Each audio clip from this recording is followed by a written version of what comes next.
In 2014, the world was confronted by a changing face of conflict.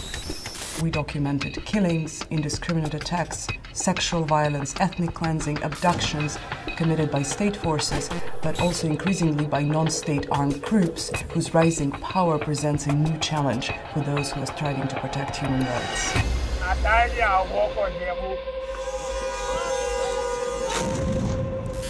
Government leaders have justified horrific human rights violations by talking of the need to keep the world safe. But we know that knee-jerk reactions and draconian anti-terror laws do not work. Amnesty International is accusing the Nigerian military of killing more than 600 released prisoners. We did some things that were wrong.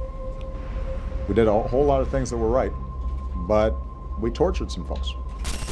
كان حاكم الحكم الأولاني كان 529 تم تعديله إلى 37 إعدام والباقي مؤبد.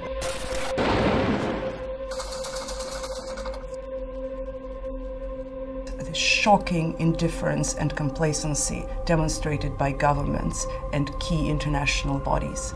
They chose to look the other way. We want world leaders to confront the changing face of conflict. We want a real commitment and complete change in tactics.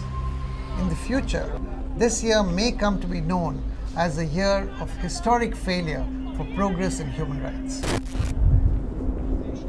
Permanent members of the Security Council must renounce their veto powers in situation of mass atrocities, which would enable the United Nations to take real action to protect civilians. C'est parce que les événements récents, en particulier en Syrie, ont montré que le Conseil de sécurité, lorsqu'il ne peut pas agir, n'assume pas ses responsabilités et que les conséquences sont terribles pour les populations civiles. Nous comptons beaucoup sur le soutien d'Amnesty International pour continuer notre action de plaidoyer et nous allons ensemble développer des actions de manière à convaincre le plus de monde possible dans les opinions publiques et dans les fondations, les institutions, auprès des gouvernements, de la justesse de cette idée.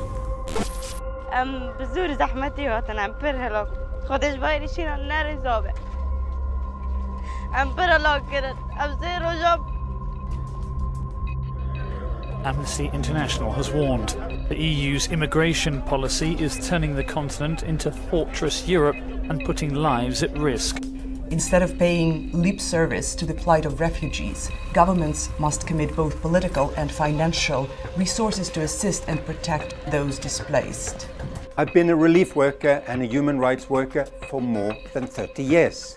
I have never seen as many people fleeing from conflict, from human rights abuse, from war as now. I support this call on governments to receive refugees and to provide protection to those who need it the most, people who flee from violence. Amnesty International now claims to have concrete proof of direct Russian military involvement in the conflict. Another crucial step would be to join and implement the Arms Trade Treaty and to further restrict the use of explosive weapons with wide area effect in populated areas. That alone can save thousands of lives. Закончила рабочий день и пошла за помощью. И в этот период произошел выстрел.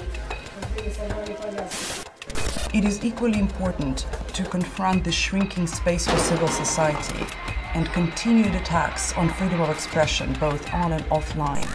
We will make sure that nobody can say, "I did not know." We will stand with victims, their families, activists, to demand justice. Amnesty International believes that even at times like this, that may seem bleak, it is possible to create change. Change for a safer world without compromising our fundamental rights and freedoms.